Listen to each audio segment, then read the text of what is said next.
అందరికీ నమస్కారం.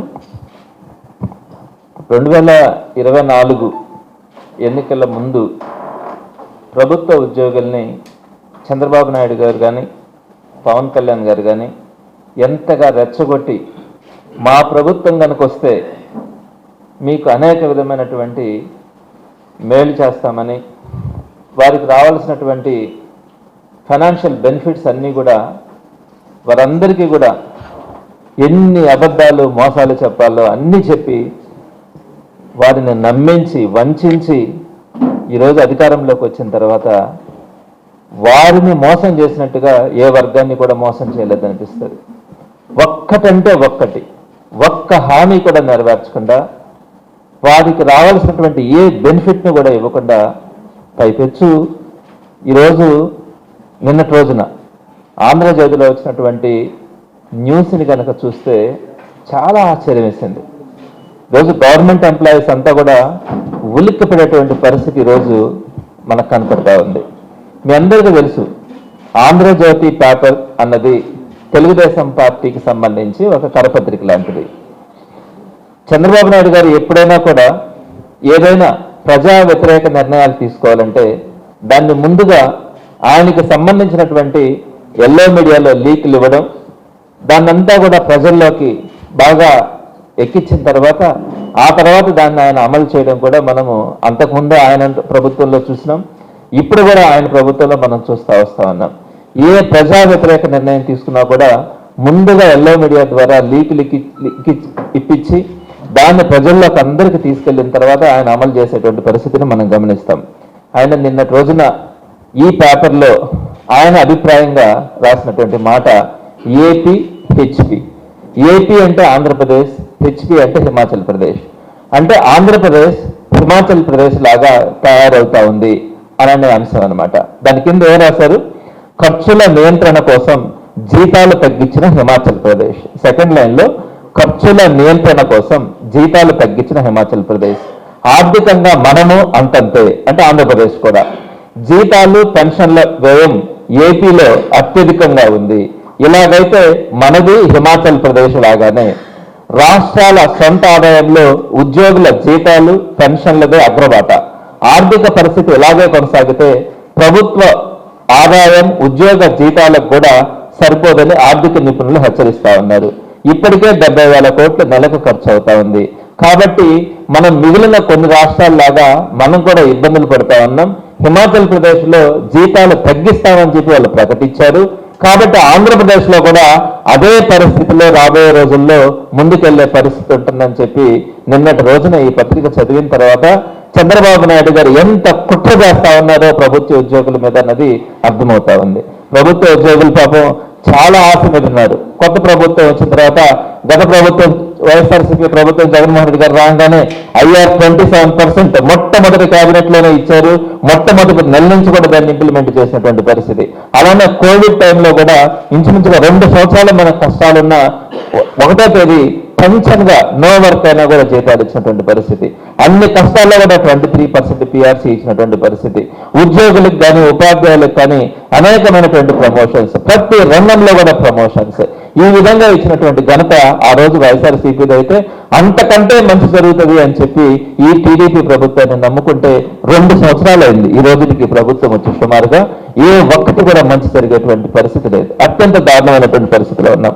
వచ్చినటువంటి మేనిఫెస్టో ఏదైతే తెలుగుదేశం పార్టీ ఒక మేనిఫెస్టో ఇచ్చిందో, ఈ మేనిఫెస్టోని ప్రజలందరూ కూడా నమ్మారు. ఎందుకంటే బీజేపీ, పవన్ కళ్యాణ్, చంద్రబాబు వీరు ముగ్గురు కలిసి ఇచ్చినటువంటి ఈ మేనిఫెస్టోని తప్పకుండా అమలు చేస్తారు అనే ఆశతో ముందుకు రావడం కూడా జరిగింది. ఒక మేనిఫెస్టో ఇచ్చిన తర్వాత ప్రజలకు ఒక నమ్మకం కలిగించినటువంటి వైఎస్ఆర్సీపీ ప్రభుత్వం తర్వాత ఈ టీడీపీ ప్రభుత్వం ఇచ్చినటువంటి మేనిఫెస్టోని కూడా 3 పార్టీలు కలిపి ఇచ్చినందువల్ల తప్పకుండా న్యాయం జరుగుతుందని ఆశించారు.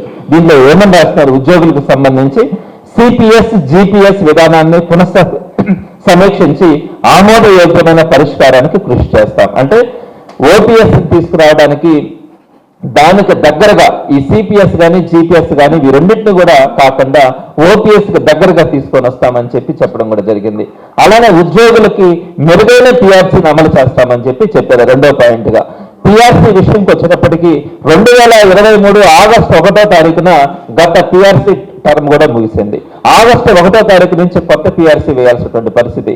ఈ రోజుకి సుమారుగా 3 సంవత్సరాలు పూర్తి అవుతా ఉంది పిఆర్సీ గడువు పూర్తయి కూడా. జనరల్ గా ఎక్కడ కూడా పిఆర్సీకి ఇంత టైం గడిచినప్పుడు కనీసం కమిషన్ వేసి ఈ వరకు ఆ ప్రాసెస్ ని పూర్తి చేయాల్సినటువంటి పరిస్థితి. 3 సంవత్సరాల టైం అయినా కూడా కనీసం పిఆర్సీ కమిషన్ కూడా వేయనటువంటి పరిస్థితి ఆంధ్ర రాష్ట్రంలో కూడా గతంలో ఎప్పుడు జరగలా, ఏ రాష్ట్రంలో కూడా ఎప్పుడు కూడా ఇప్పటి వరకు జరిగినటువంటి పరిస్థితి. ఇప్పుడు దాకా పిఆర్సీ కమిషన్ కూడా వేయాల. జగన్మోహన్ రెడ్డి గారు వేసినటువంటి పిఆర్సీ కమిషన్ చేత రాజీనామా కూడా చేయించినారు. వీరు కొత్త కమిషన్ కూడా వేయనటువంటి పరిస్థితి. అలానే రాష్ట్రంలో వెంటనే ప్రభుత్వం వచ్చిన వెంటనే మంచి ఐఆర్ని ప్రకటిస్తామని చెప్పారు. నేను ఇందాక చెప్పాను 3 సంవత్సరాలు పిఆర్సీ గడువు పూర్తి అవుతా ఉంది. 3 సంవత్సరాలు అయినా కూడా ఇప్పటిదాకా ఐఆర్ని ఇవ్వనటువంటిది ఏ ప్రభుత్వం కూడా ఐఆర్ని ఇవ్వకుండా లేదు. గత ప్రభుత్వాలన్నీ కూడా ఇంత ఒక 1 year లోపలనే ఐఆర్ని ఇచ్చినటువంటి పరిస్థితిలో ఇప్పుడు ఇంచుమించుగా 3 సంవత్సరాలు అవుతా ఉంది. ఈ ప్రభుత్వం వచ్చి 2 సంవత్సరాలు అవుతా ఉంది. ఇప్పటి వరకు ఐఆర్ ఊసే కనపడట్లా. ఆ ఐఆర్ పిఆర్సీ గురించి అడుగుతామని చెప్పి ఈ రోజు ఆ న్యూస్ రావడం కూడా జరిగింది. అలానే తక్కువ జీతాలు పొందే అవుట్సోర్సింగ్ కాంట్రాక్ట్ ఉద్యోగులందరికీ ప్రభుత్వ పథకాల వర్తింపని, వాలంటీర్లకు గౌరవ వేతనం 5,000 నుంచి 10,000కు పెంచుతామని, అంగన్వాడీ కార్యకర్తలకి గ్రాట్యుటీ ఇస్తామని, ఆశా వర్కర్లకి కనీస వేతనం పెంచుతామని చెప్పి ఇలా అనేకమైనటువంటి హామీల్ని ఈ మేనిఫెస్టోలో ఇచ్చి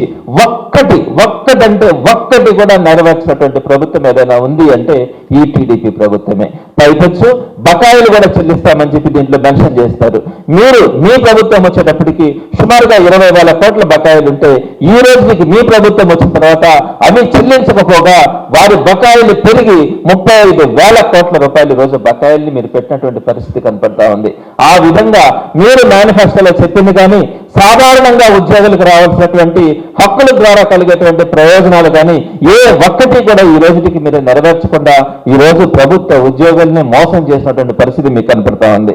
ఇంకొకసారి ఈ పత్రికలో చెప్పినటువంటి ప్రకారం మీరు ప్రజల్ని మానసికంగా కూడా ఉద్యోగస్తులకి మనము జీతాలు ఇస్తే ఈ రాష్ట్ర పరిస్థితి దివాలా చేసే పరిస్థితి ఉంది కాబట్టి మనము ఉద్యోగస్తులకు జీతాలు పెంచకపోగా తగ్గించాల్సినటువంటి పరిస్థితి వస్తుందని చెప్పి ప్రజల్ని రెచ్చగొట్టి ఉద్యోగస్తుల్ని మానసికంగా వాళ్ళు జీతాలు పెంచండి అని అడిగేదానికి కూడా లేకుండా ఈ రోజు మీరు ఒక గవర్నమెంట్ ఎంప్లాయీస్ ని బ్లాక్ మెయిల్ చేసేటువంటి పరిస్థితిలో మీరు ఈ రోజు న్యూస్లు రాయిస్తా ఉన్నారంటే ప్రభుత్వ ఉద్యోగులందరూ కూడా ఈ రోజు వేదన పడే పరిస్థితి ఉంది. వాస్తవం చెప్తా ఉన్నాను.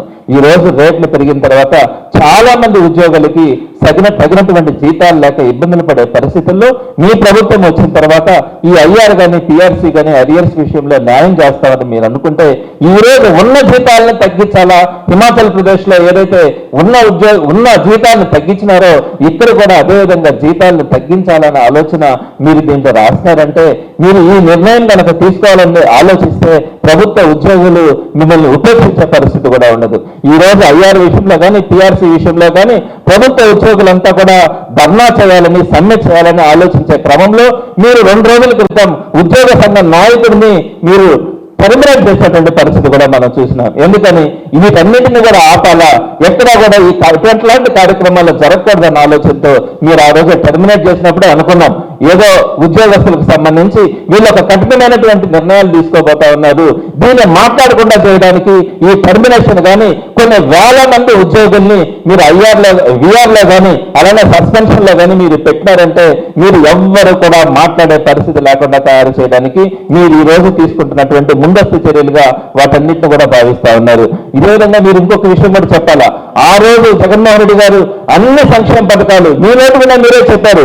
ఈ రాష్ట్రంలో అనేకమైనటువంటి సంక్షేమ పథకాలు జరుగుతూ ఉన్నాయి, దీనికి చాలా డబ్బులు ఖర్చు అయిపోతా ఉన్నాయి అని మీరు చెప్పినటువంటి మాటలు ఎవ్వరూ కూడా మర్చిపోలే. మరి అన్ని సంక్షేమ పథకాలు చేసి ప్రభుత్వ ఉద్యోగులకు కూడా సరైనటువంటి ఐఆర్ కానీ పిఆర్సీ కానీ అరియర్స్ విషయంలో కూడా న్యాయం చేసి కూడా 5 సంవత్సరాల కాలంలో వారు చేసినటువంటి అప్పు వైఎస్ఆర్సీపీ ప్రభుత్వంలో 60 నెలల పాటు ప్రభుత్వంలో జరిగినటువంటి అప్పు 3,32,000 కోట్లు.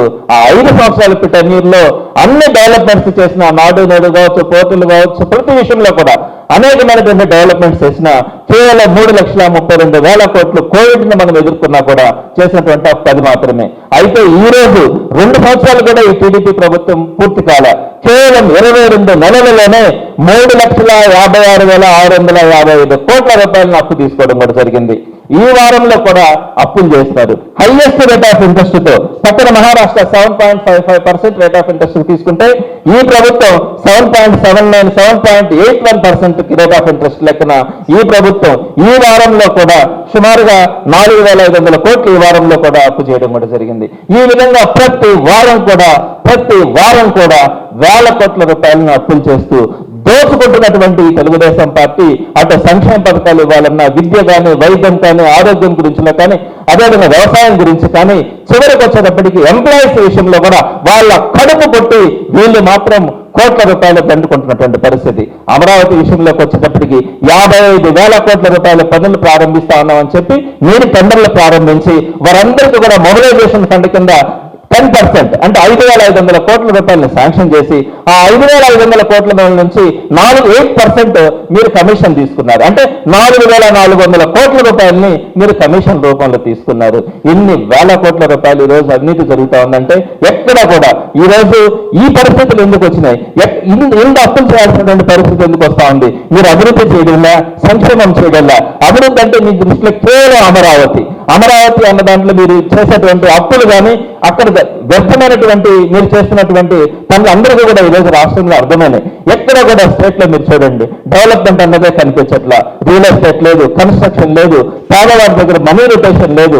అందరూ కూడా జనాలు ఈ రోజు అల్లాడుతున్నటువంటి పరిస్థితి ఉంది. కానీ మీ దగ్గర మాత్రం డబ్బులు రొటేషన్ ఉన్నాయి, మీ కార్యకర్తల దగ్గర మాత్రమే రొటేషన్ జరుగుతూ ఉంది. ఇలాంటి పరిస్థితుల్లో మన రాష్ట్రం దివాలా తీసేటువంటి పరిస్థితుల్లో మీరు విచ్చలవిడిగా అప్పులు చేస్తూ కూడా మీరు ప్రవర్తిస్తున్నటువంటి తీరు, మీరు దోచుకుంటున్నటువంటి తీరు ఎవరు కూడా మర్చిపోవట్లా.